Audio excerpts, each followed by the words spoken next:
ஓம் நம சிவாய. அன்பிற்கினிய ஆன்மீக சகோதரர்களே, சகோதரிகளே, இன்று நாம் பேசப்போகும் பாடல் மிகவும் சிறப்பு வாய்ந்தது. திருவண்ணாமலை, அண்ணாமலையார், அருணாச்சலமலை. இந்த புண்ணிய பூமியில் ஒவ்வொரு மாதமும் வரும் பௌர்ணமி இரவு ஆன்மீக உலகில் ஓர் அதிசயம்.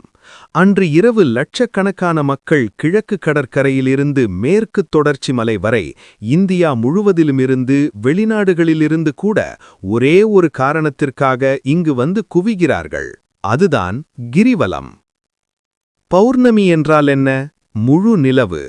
மனித மனதின் உணர்வுகளை பிரதிபலிக்கும் சந்திரன் முழு ஒளியுடன் ஜொலிக்கும் இரவு. அந்த இரவில் அக்கினி பிழம்பாய் நின்ற அண்ணாமலையை 14 கிலோமீட்டர் தூரம் வெறும் காலுடன் வலம் வருவது, இது வெறும் நடையல்ல, இது ஆன்மாவின் பயணம். இன்றைய 30 நிமிட பயணத்தில் நாம் ஏன் பௌர்ணமியில் மட்டும் கிரிவலம் செல்கிறோம்? அப்போது என்ன நடக்கிறது? அந்த நடையில் நமக்கு கிடைக்கும் 8 தெய்வீக அனுபவங்கள் என்ன? இவை அனைத்தையும் பற்றி விரிவாக பார்ப்போம். முடிவில் உங்கள் மனதில் ஒரு பக்தியின் பேரலை எழ வேண்டும். அடுத்த பௌர்ணமிக்கு நீங்களும் திருவண்ணாமலைக்கு கிளம்ப வேண்டும் என்ற ஆவல் உங்களுக்குள் உருவாகும். கண்டிப்பாக இறுதி வரை பாருங்கள். பகுதி 1. அருணாச்சலா, நீ யார்? திருவண்ணாமலை மலை வெறும் கல்மலை அல்ல, இது சிவபெருமானின் அக்கினி ஸ்தம்ப வடிவம். பஞ்சபூத ஸ்தலங்களில் இது தீயின் சின்னம். புராணங்கள் சொல்லும் கதை உங்களுக்கு தெரியும்.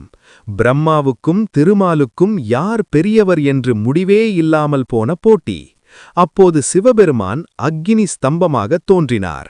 அந்த ஜோதியின் ஆரம்பத்தையும் முடிவையும் காண இயலாமல் பிரம்மா பொய் சாட்சியம் சொல்ல, திருமால் உண்மையை ஒப்புக்கொள்ள, பின் சிவபெருமான் அந்த ஜோதியே இந்த மலையாக அமர்ந்தார். இந்த மலையின் பெருமையை சொல்லும்போது ரமண மகரிஷிகள் சொன்ன வார்த்தைகளை நாம் நினைவில் கொள்ள வேண்டும். பிரதக்ஷிணம் என்ற சமஸ்கிருத வார்த்தைக்கு அவர் அளித்த விளக்கம் அற்புதமானது. நம் என்று எழுத்துக்கள் பிரித்து காட்டப்படும். வாசகர்: பிர என்றால் பாவங்களை அகற்றுவது, த என்றால் ஆசைகளை நிறைவேற்றுவது, க்ஷி என்றால் மறுபிறவியிலிருந்து விடுபடுவது, ந என்றால் ஞானத்தை தருவது. இப்படிப்பட்ட மகத்துவம் வாய்ந்த இந்த மலையை பௌர்ணமி இரவில் வலம் வரும்போது ஒவ்வொரு அடியும் நம்மை முக்தியின் பாதையில் இட்டுச் செல்கிறது. பகுதி 2. பௌர்ணமியின் ரகசியம்.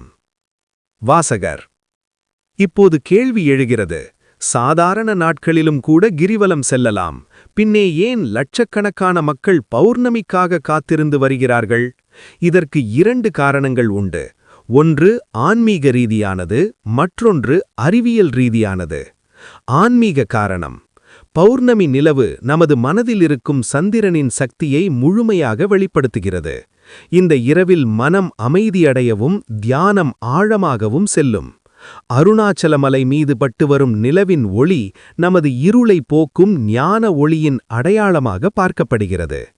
அறிவியல் காரணமும் சித்தர்களின் இரகசியமும். திருவண்ணாமலை மலை சித்தர்களின் வாழிடம். அருணகிரி யோகீஸ்வரர், இடைக்காட்டு சித்தர் என எண்ணற்ற சித்தர்கள் இங்கு வாழ்ந்தார்கள். இன்றும் குகைகளில் தவம் செய்கிறார்கள் என்பது ஐதீகம். சித்தர்கள் உலகம் பௌர்ணமி இரவுகளில் மிகவும் சுறுசுறுப்பாக இயங்கும். அன்று முழுவதும் மலையில் உள்ள அரிய மூலிகைகள் நிலவின் ஒளியில் தங்களது சக்தியை முழுமையாக வெளிப்படுத்தும். அந்த மூலிகைகளின் நறுமணமும் சக்தியும் காற்றில் கலந்து கிரிவலம் வருபவர்களின் உடலையும் மனவையும் தூய்மைப்படுத்துகிறது. இது ஆயுர்வேதத்தில் கூட உறுதி செய்யப்பட்ட ஒன்று. ஓர் இடைவெளி, மெல்லிய மூலிகை வாசனை போன்ற இசை. வாசகர்: எனவே பௌர்ணமி இரவில் நாம் வலம் வரும்போது நம் உடலில் உள்ள நோய்கள் நீங்கி மனதில் புதிய சக்தி பிறக்கும் என்பது நம்பிக்கை மட்டுமல்ல, அனுபவமும் கூட. பகுதி 3. அஷ்டலிங்கங்கள், 8 திசை தெய்வங்கள். வாசகர்: திருவண்ணாமலை கிரிவல பாதையில் 8 முக்கியமான லிங்கங்கள் உள்ளன. இவை அஷ்டலிங்கங்கள் எனப்படும். ஒவ்வொரு லிங்கமும் ஒரு திசைக்கு தலைவன். ஒவ்வொரு லிங்கமும் நமது வாழ்க்கையில் ஒரு குறிப்பிட்ட பிரச்சனைக்கு தீர்வு தரவல்லது. பௌர்ணமி இரவில் இந்த ஒவ்வொரு லிங்கத்தின் முன்பும் நின்று வழிபடுவது மிகவும் சிறப்பு. இப்போது நாமும் மனதளவில் அந்த புண்ணிய பயணத்தை தொடங்குவோம். இசை மாறி பயணத்தின் உணர்வை கொண்டு வரும் இசை. இந்திரலிங்கம், கிழக்கு திசை. நமது பயணத்தின் முதல் கட்டம். கிழக்கு திசைக்கு தலைவனான இந்திரனால் பிரதிஷ்டை செய்யப்பட்ட இந்த லிங்கம் நமக்கு நீண்ட ஆயுளையும் புகழையும் அளிக்க வல்லது. இங்கு வழிபடுபவர்களின் சமூக அந்தஸ்து உயரும் என்று நம்பப்படுகிறது. ரிஷபம் அதாவது ரிஷபம், துலாம் அதாவது துலாம் ராசிக்காரர்களுக்கு இது மிகவும் விசேஷம். அக்கினிலிங்கம், தென்கிழக்கு திசை. அடுத்து வருவது அக்கினி பகவானால் பிரதிஷ்டை செய்யப்பட்ட லிங்கம். இது நமக்கு எதிரிகளிடமிருந்து பாதுகாப்பு அளிப்பது மட்டுமல்லாமல் நோய்கள், குறிப்பாக காய்ச்சல் போன்ற உடல் உபாதைகள் நீக்கும் சக்தி கொண்டது. இந்த லிங்கம் மட்டும் பிரதட்சிண பாதையின் வலது பக்கத்தில் அமைந்திருப்பது சிறப்பு. சிம்மம் அதாவது சிம்மம் ராசிக்காரர்களுக்கு உகந்தது.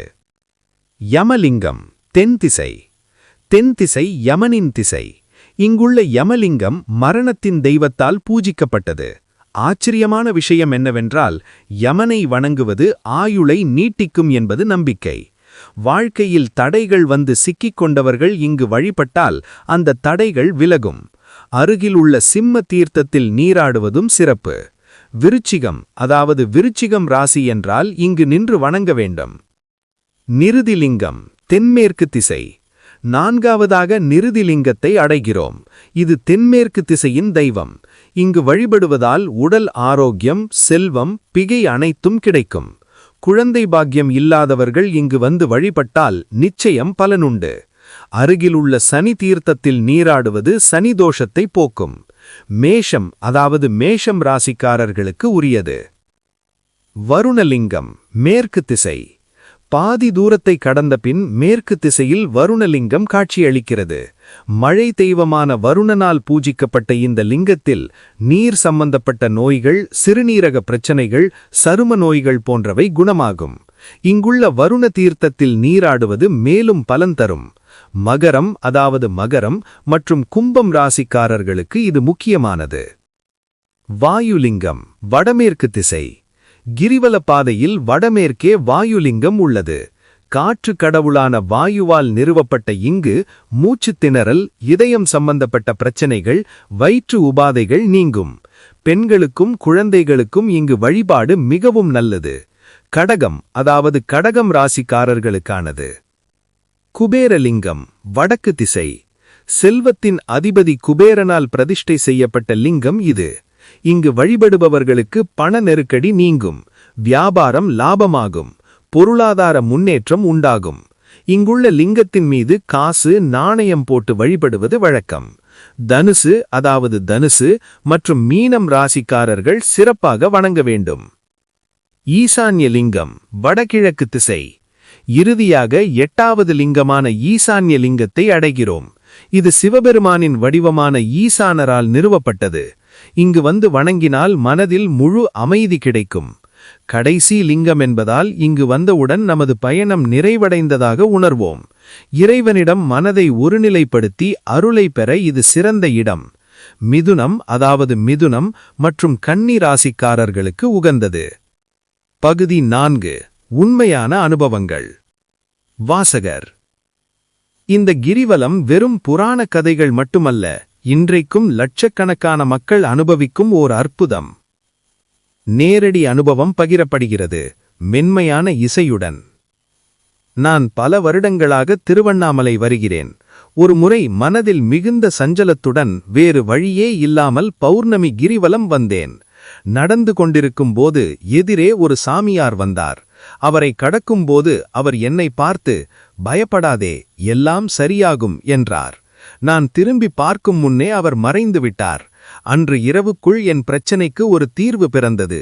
அது எனக்கு அண்ணாமலையாரே நேரில் வந்து அருள் புரிந்தது போன்ற அனுபவம் என்கிறார் ஒரு பக்தர். மற்றொரு பக்தரின் அனுபவம். சாதாரண நாட்களில் கூட கிரிவலம் வருவது கடினம். ஆனால் பௌர்ணமி இரவில் எங்கே பார்த்தாலும் மக்கள் கூட்டம். அண்ணாமலையானுக்கு அரோகரா என்ற கோஷம். எங்கும் இறை நாமம். அந்த கூட்டத்தில் நீங்கள் தனியாளாக இருந்தாலும் நீங்கள் தனியாக இருப்பதாக தோன்றாது. ஒரு பெரும் சக்தி உங்களை இழுத்துச் செல்லும். 14 கிலோமீட்டர் நடப்பது ஒரு சுகமான அனுபவமாக மாறிவிடும். பாதம் புண்ணாகும் வலி கூட தெரியாது. அன்பர்களே, திருவண்ணாமலை பௌர்ணமி கிரிவலம் என்பது ஒரு மத சடங்கு மட்டுமல்ல, அது ஒரு தியானம், ஒரு யோகா, ஒரு சிகிச்சை. உங்கள் மனதில் சுமையாக ஏதாவது இருந்தால், உடலில் நோய் இருந்தால், பணப்பிரச்சனை இருந்தாலும் சரி, குடும்பத்தில் ஒற்றுமை இல்லாவிட்டாலும் சரி, ஒருமுறை திருவண்ணாமலைக்கு சென்று பௌர்ணமி இரவில் வெறும் காலுடன் நடந்து பாருங்கள். அந்த மலையின் சக்தியை உங்களால் உணர முடியும். அந்த நடையில் நீங்கள் உங்களையே துளைத்து இறைவனிடம் ஒன்றிவிடுவீர்கள். உங்கள் பிரார்த்தனைகள் கேட்கப்படும், மனம் சாந்தி அடையும். எனவே அடுத்த பௌர்ணமிக்கு திட்டம் போடுங்கள். திருவண்ணாமலை கிளம்புங்கள். 14 கிலோமீட்டர் நடையில் உங்கள் வாழ்க்கையே மாறும். அண்ணாமலையானுக்கு அரோகரா. ஓம் நம சிவாய.